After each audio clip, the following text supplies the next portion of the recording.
Четворица жители на штипското село Брест во отварањето на рудникот Боров дол гледаат екзистенција. Сметаат дека нема да има загадување околу нив. Тамо мал број на луѓе живееме, али мислиме дека ќе има бенефит од тоа, пошто моје мислење тоа дека у Брест е такво рурално подрачје, не би требало со ништо да загаде само околината. Земјоделие, така кажано, буквално не се работе. Па кога ја и сега нешто, дали ќе се стоат на збор, вие раководството на Бучим обекнат дека тие тамо сме 4-5 души што обекни дека има шанса да упаднеме, да се вработиме така да некоја се екзистенција да обезбеди за нас. Радовишки Бучим ја чека дозволата за експлоатација со што ќе се продолжи векот на рудникот во наредните 10 години. Работиме на целокупната документација, има одредени застои поради тоа што долго време имавме криза во власта.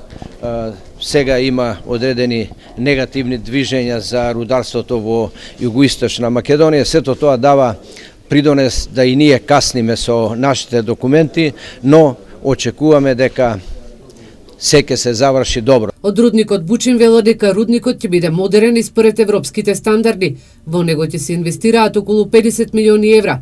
Како рудник ќе има влијание врз животната средина, но локално, а ќе се гради и пречистителна станица, за да не се загадуваат околните води.